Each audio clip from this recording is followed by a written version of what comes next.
Frid och shalom. Och välkomna hem till Olins här. Vi kör en uppdatering idag. Titta här bakom mig. Så ska ni få se den internationella domstolen i Haag. Där vet ni att kungar och ledare har anmält Israel då. Det största hyckleriet i världen kanske just nu ser vi spelas ut inför våra ögon, alltså att Egypten nu och Sydafrika har på nytt anmält Israel i den internationella domstolens cirkus. Det här kan ju inte bli något annat än en världsregering, det förstår ni ju snart. De testar väl det här att folk blir vana vid att det finns någon högre instans som har rätt att döma i världsliga saker. Vi läser ifrån psalm 2, där tror jag det står skrivet just det här. Det är jag som har insatt min kung på Sion, mitt heliga berg. Jag vill kungöra Herrens beslut. Han sa till mig, du är min son, jag har idag fött dig. Begär om mig så ska jag ge dig hedna folken till arvedel och hela jorden till din egendom. Du ska krossa dem som med järnspira och slå sönder dem som lerkrukor. Handla nu vist, ni kungar, låt varna er ni domare på jorden. Tjäna Herren med fruktan och gläd er med bävan. Ge sonen hyllningskyss så att han ej blir vred och ni går under på er väg. Ty snart eller snabbt upptänds hans vrede. Saliga alla som flyr till honom.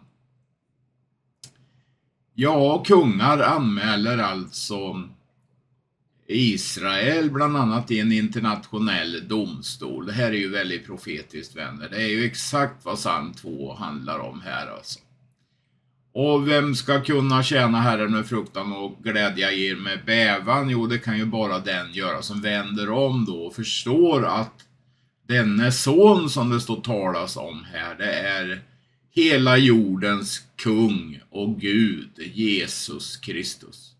Och vi är födda helt enkelt för att födas på nytt och att tjäna Gud med vårt innersta. Vårt innersta, som det står här, som slår sönder dem som lerkrukor, det ska ju vara fyllt med en skatt och den skatten är Jesus. Så det gäller alltså att få en skatt och bli född på nytt inom oss då. Det har vi chansen att göra idag, att bli födda, ta emot Jesus i våra hjärtan och bli födda på nytt så vi slipper att gå under alltså. För att det här kommer att ske. Gud kommer att förlösa sin vrede över den här jorden och gode Gud att man är frälst.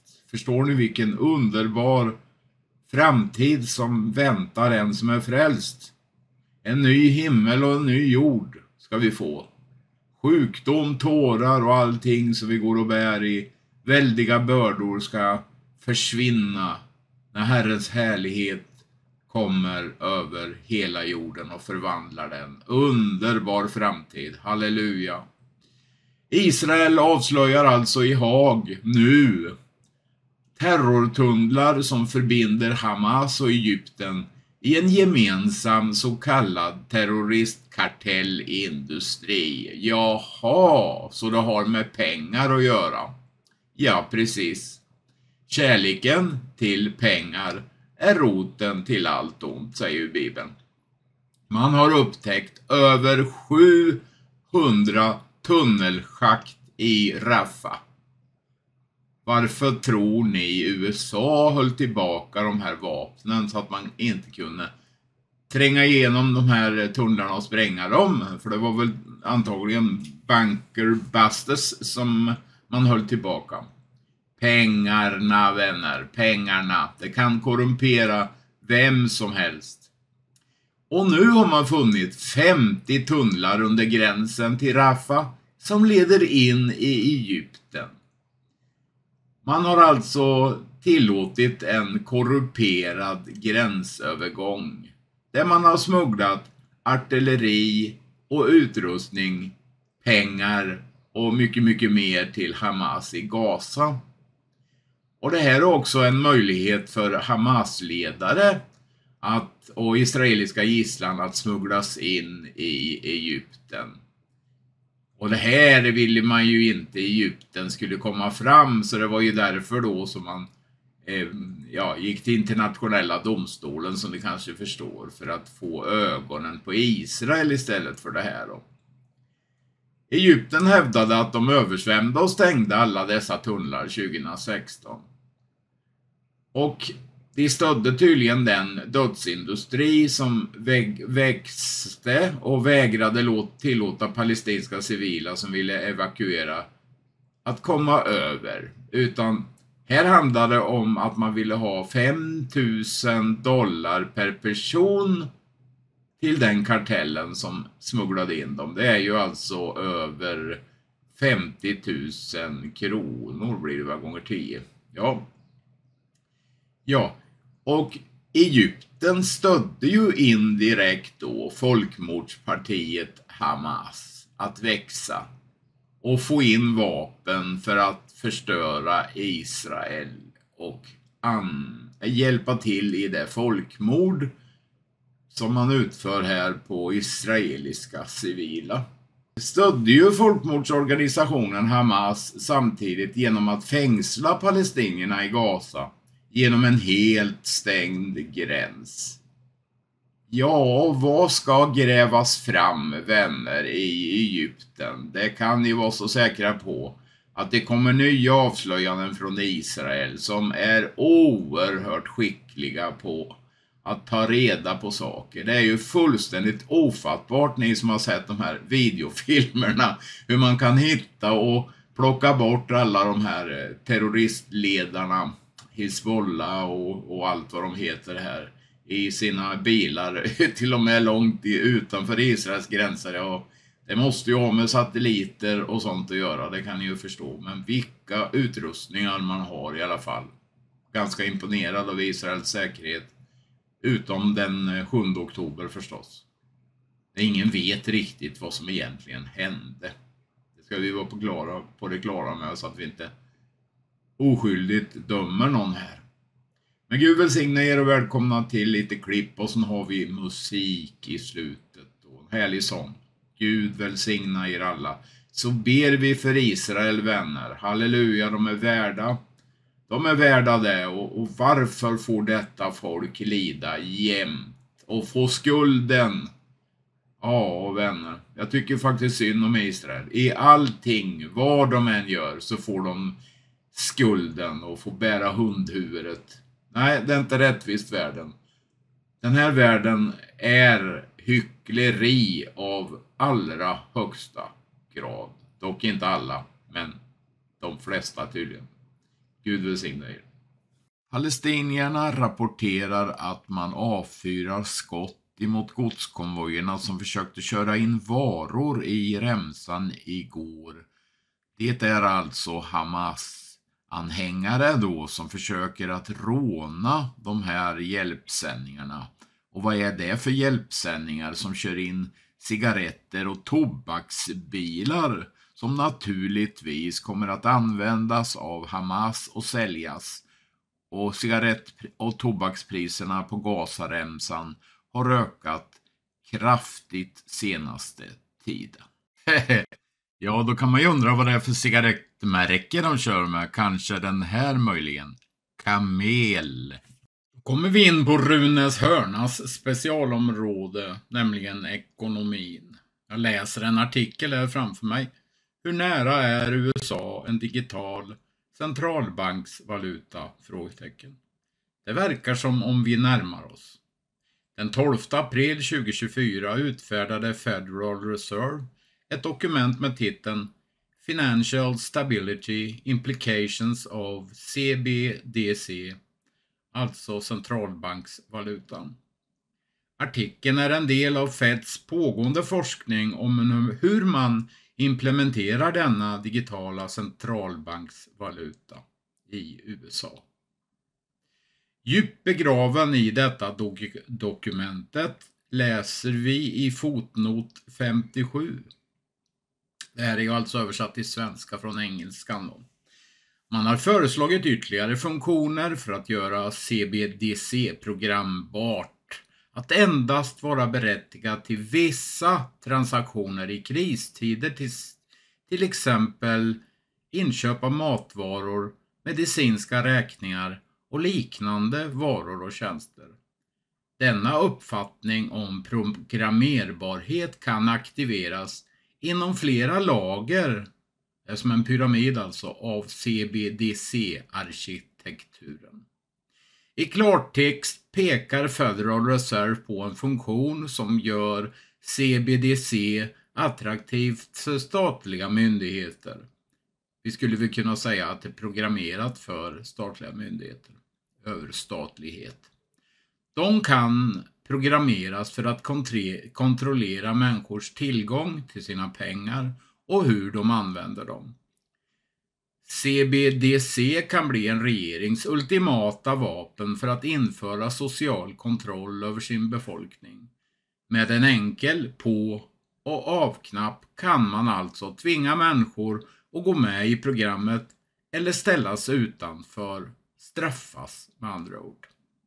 Uppenbarelseboken 13, och det tvingar alla små, stora, rika och fattiga, fria och slavar att ta emot ett märke på högra handen eller på pannan, så att ingen kan köpa eller sälja utom den som har märket, vilddjurets namn eller dess tal.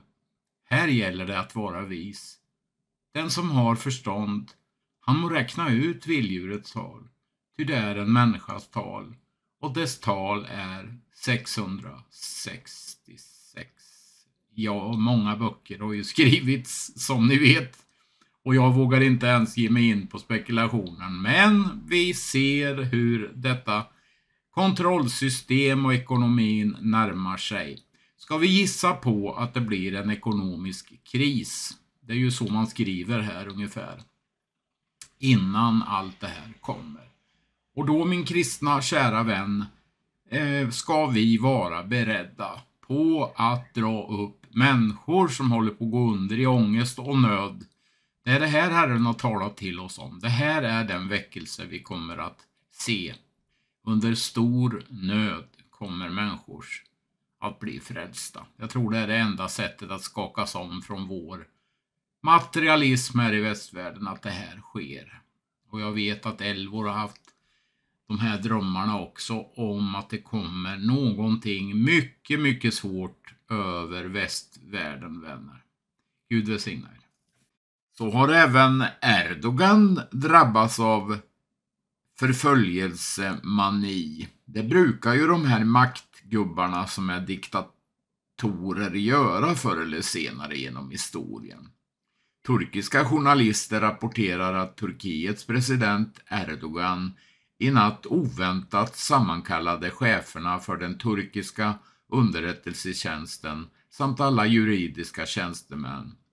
Enligt dem är bakgrunden till det här brådskande mötet att Erdogan har fått information att ett kuppförsök håller på mot honom i Turkiet.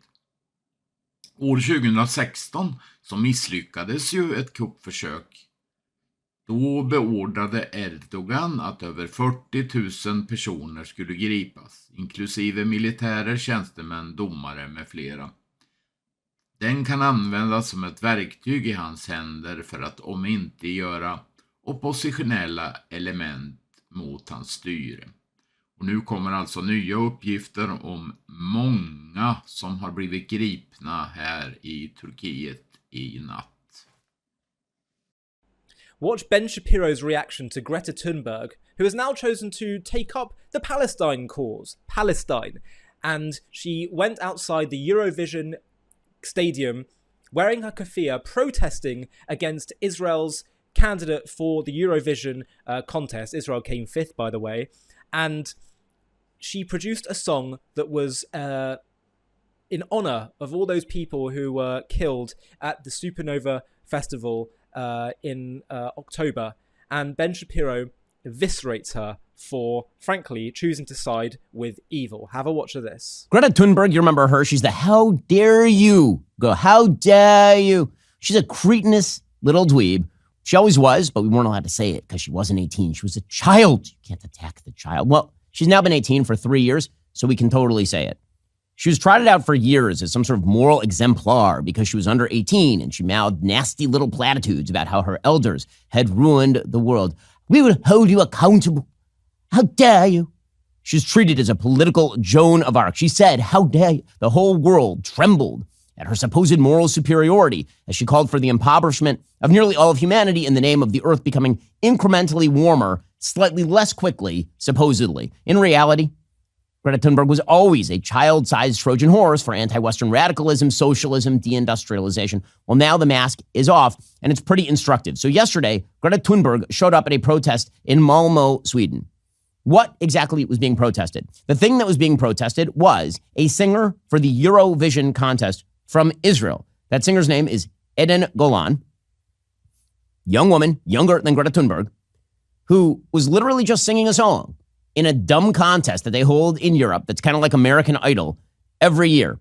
And this drew thousands of people to protest, including Greta, who showed up wearing a keffiyeh, which is a symbol of solidarity with terrorism. So she showed up and she then explained how she was standing against destruction of the environment and also the Jews. Here we go. Klimatet, klimatet, klimatet, klimatet, klimatet, klimatet, klimatet, klimatet, klimatet, klimatet, klimatet, klimatet, klimatet, klimatet.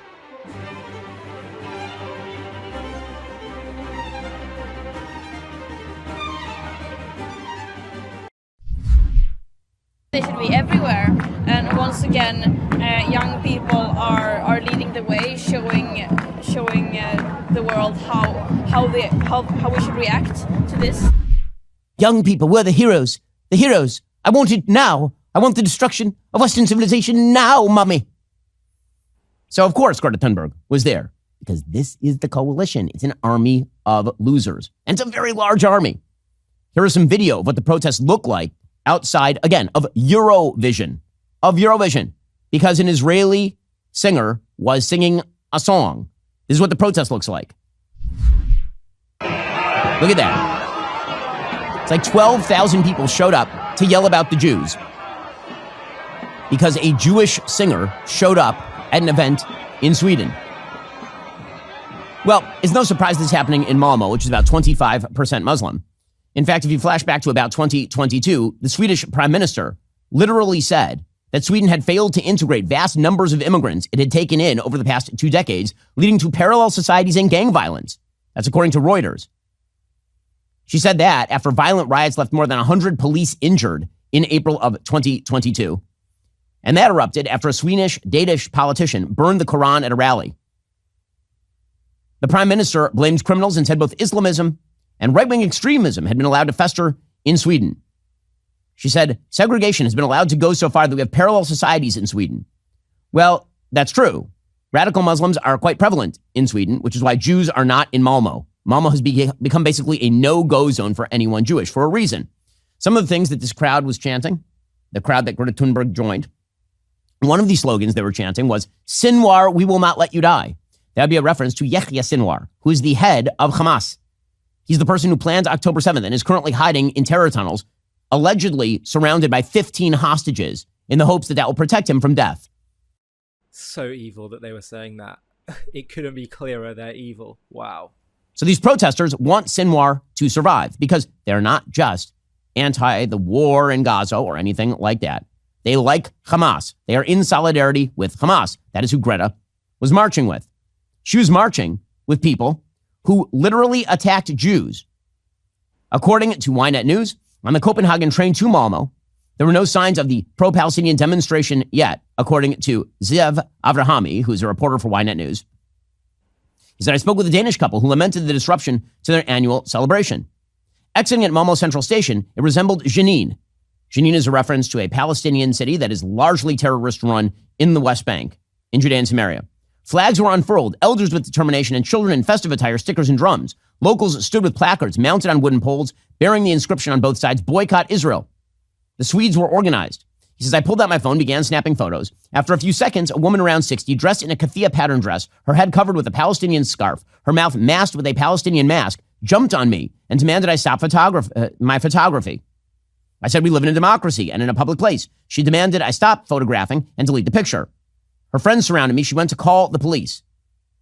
She then approached another officer and called more people from the demonstration who started photographing me relentlessly. I went inside. Within minutes, she appeared accompanied by 7 or 8 young Muslims with all the accessories. They demanded to see documents and prove that I wasn't Jewish or Israeli. I said I was Jewish and Israeli and I wouldn't give them the IDs. They surrounded me and suddenly a blunt object hit me hard on the head. I crumbled down, put my hands on my head and just looked for a way to escape. The Swedish officers protected only the perimeter of the occupied square. They did not intervene.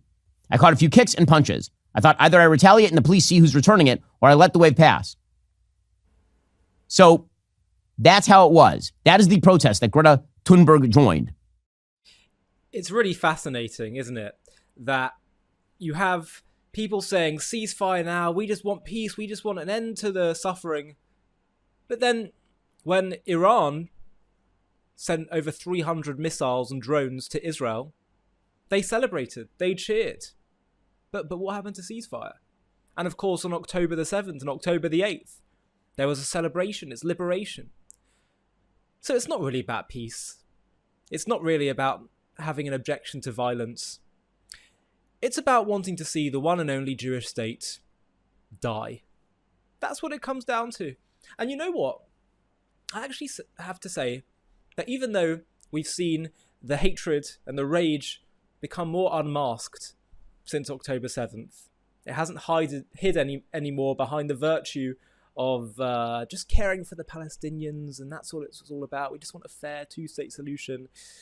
Now that it's really unmasked, I'm grateful for that because at least we now know where they stand. And at least we now know that it really was just a mask for Jew hatred. And at least we now know that it really was just double standards and triple standards, and therefore Israel can finally dismiss it. They can dismiss trying to appease the people who wouldn't accept anything other than Israel's full surrender. This is a good development. The kind of paradigms that we used to have, the two-state solution, that will solve it. Nope. It really was just about getting rid of the one and only Jewish state. It was just a fake identity to try and undermine Israel. A fake identity they created after losing the 1948 War of Independence and 67 War because the surrounding Arab armies couldn't get rid of Israel. They would have been perfectly happy to be part of a greater Arab empire, state, whatever. It's just about getting rid of the Jews. And so we should be grateful. We should be grateful. The fact that they're cheering on Sinwar, it's so disturbing. But it also shows that these people really are operating in an insane paradigm, a loopy way of viewing the world. But I also actually do have a great sense of hope, because I think a lot of these people on the protests, they themselves, having such loopy worldviews, they really are just super, super ignorant. I would guess that Greta knows very little about the conflict. I don't know about what you think. I don't know if you've seen evidence to the contrary, but I doubt that she does know much about the conflict. I think a lot of people that go on the marches are just looking for a cause, and they hear people are dying. They look at what the media reports, and they think, well, we must protest against Israel. It's the new Ukraine movement or whatever. But for those in the know, and I think for the sane, silent majority, they can see past this. They understand. There's actually a lot of cause for hope. Israel actually did very well in the Eurovision contest. They came 5th. There can't be 95% of the world against Israel, or Europe against Israel. But the way to really solve the problem, my view is, and I think what Judaism teaches, is that we're not going to solve anti-Semitism by trying to win Eurovision, by trying to appease, by trying to dance to the Western secular tunes of morality, which they themselves don't even care if we abide by, because they'll always hold us to double standards. It doesn't work by trying to fit in, by trying to be just like all the other nations. The world doesn't buy it. They don't buy that we're just like everyone else, and that's partly why we see this hostility. They know we're different, and they're just trying to figure out how they should react to Israel when they know one sec, we shouldn't be treating them just like everyone else. But that can be in a good way. The good way of treating Israel not like everyone else is an understanding that Israel have a unique mission, a divine mission, was given by the creator of the universe to Israel to be the voice of God to the world. The world knows that's their role. And the more that we come into that role, and we've taken the world so far, but the more we fully come into that role and unashamedly declare that to the world, I think 2,000 years of suffering makes us, in some ways, develop a bit of an inferiority complex, a bit of a shyness and hesitance towards saying this clearly, because we've been beaten around so much. But actually, the only way to bring the world to its destiny of peace and godliness is for us to step into that role and to do that and to state the truth unabashedly.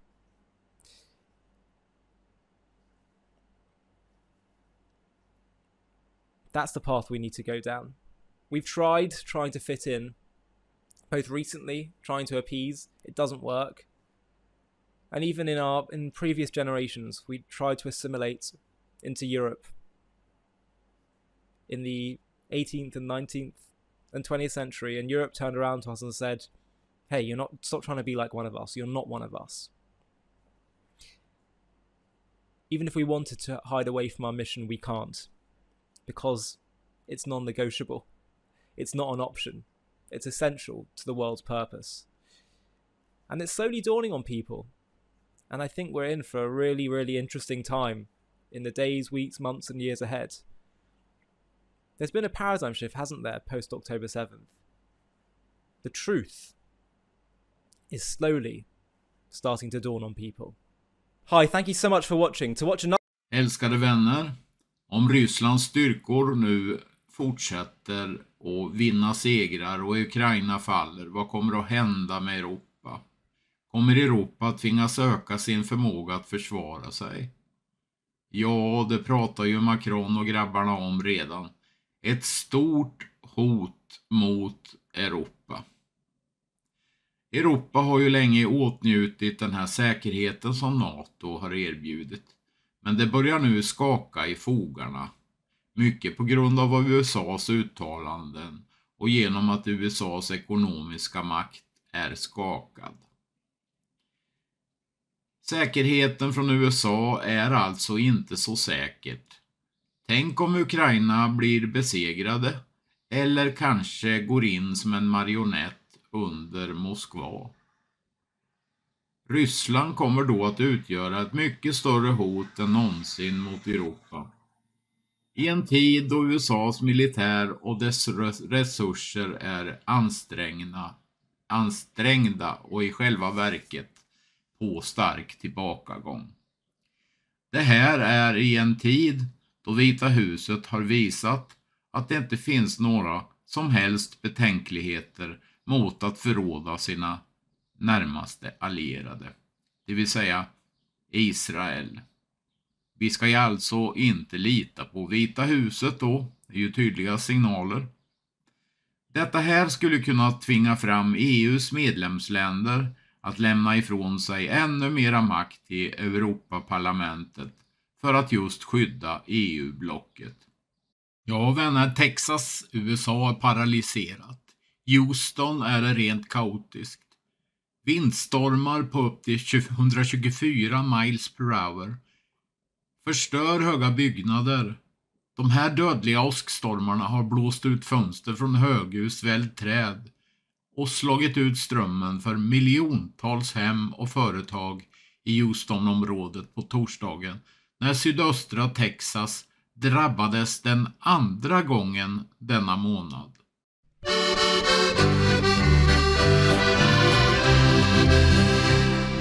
Min käre vän, har du mött Guds lamm och rening funnit från synd och skam?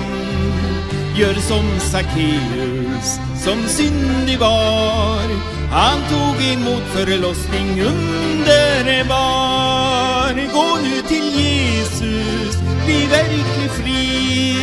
Vad du behöver, det vill han ge. Och det du gör som du icke bör, försvinner när han frälsningsundret gör.